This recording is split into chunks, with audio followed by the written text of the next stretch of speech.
বিএনপির এই অবশ্যম্ভাবী বিজয়ের প্রেক্ষিতে একটি নির্দিষ্ট দলের আচরণ নানা অপপ্রচারের মাধ্যমে প্রকাশিত হয়েছে। ইতিপূর্বে দলটির নেতাকর্মীরা বাসায় বাসায় গিয়ে ভোটারদের বিকাশ নম্বর ও ভোটার আইডি নিয়েছে। বিকাশ, রকেট বা নগদের মাধ্যমে এভাবে অবৈধ অর্থ প্রেরণ বা জান্নাতের টিকেটের প্রলোভনকে ধর্মপ্রাণ দেশবাসী প্রত্যাখ্যান করেছে। দেশের বিভিন্ন জায়গা থেকে প্রচুর বোরখা ও নিকাব বানানোর বিষয়ে আমরা জানতে পেরেছি এবং ইসলামী মূল্যবোধের ধারক রাজনৈতিক দল হিসেবে বিএনপি সবসময় বিশ্বাস করে বাংলাদেশের প্রতিটি নাগরিকের কাছে বোরখা ও নিকাব ধর্মীয় সংস্কৃতির একটি অত্যন্ত গুরুত্বপূর্ণ বিষয়। আমরা অবশ্যই নারীর আব্রু ও পর্দার ব্যাপারে সবচেয়ে বেশি শ্রদ্ধাশীল, কিন্তু ইসলামিক সেই পোশাককে অপব্যবহার করে কেউ যদি মিথ্যা পরিচয়ে জাল ভোট দেওয়ার চেষ্টা করে সেটি হবে অত্যন্ত দুঃখজনক। সন্দেহজনক ভোটারের পরিচয় নিশ্চিত করতে এনআইডি কার্ড, হজ, ওমরা, পাসপোর্ট বা ছবি তোলার মতো করে মুখমণ্ডলের যে অংশটুকু অনাবৃত রেখে ছবি তোলা সম্ভব, ভোটার তালিকা অনুযায়ী নারী প্রিসাইডিং বা সহকারী প্রিসাইডিং অফিসার কিংবা নারী চ্যালেঞ্জকারী বা এজেন্টের উপস্থিতিতে ভোট প্রদানের আগে ভোটারের পরিচয় অবশ্যই নিশ্চিত করতে হবে।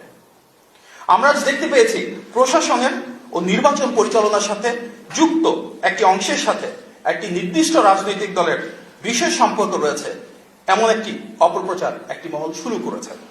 আমরা মনে করি এটি অনাকাঙ্ক্ষিত ও দূরত্ব সৃষ্টির অপচেষ্টা।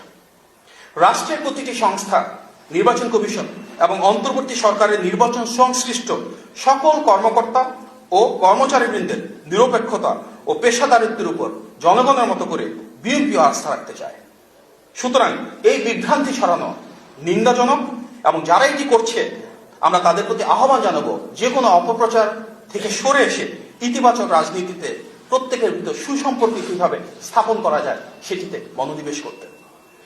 গণমাধ্যমে আমরা দেখেছি সংখ্যালঘু জনগোষ্ঠীর অর্ধেকেরও বেশি মানুষ নিরাপত্তা ও ভোটাধিকার নিয়ে শঙ্কিত।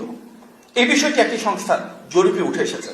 আমরা স্পষ্টভাবে বলতে চাই, দল, মত, ধর্ম, বর্ণ নির্বিশেষে সব নাগরিকের ভোটাধিকার নিশ্চিত করা রাষ্ট্রের দায়িত্ব। এই বাস্তবতায় অন্তর্বর্তী সরকার ও নির্বাচন কমিশনের সক্রিয় উদ্যোগ গ্রহণের আহ্বান জানাচ্ছি, যেন বাংলাদেশের প্রতিটি ভোটার যে অবস্থানই থাকুক না কেন যার যার ভোটটুকু নির্বিঘ্নে প্রদান করতে পারে।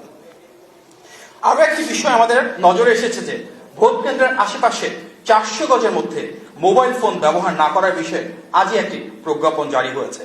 আমরা এই বিষয়টা নিয়ে গভীরভাবে উদ্বিগ্ন। আমরা মনে করি উৎসমুখর নির্বাচনী পরিবেশে এটি বিরূপ প্রভাব ফেলবে, অনেককে ভোট প্রদানে নিরুৎসাহিত করবে, উৎসবের আমেজকে ম্লান করবে। সুতরাং আমরা এই সিদ্ধান্ত থেকে অতি দ্রুত সরে আসার জন্য নির্বাচন কমিশনের কাছে জোরালো দাবি জানাচ্ছি।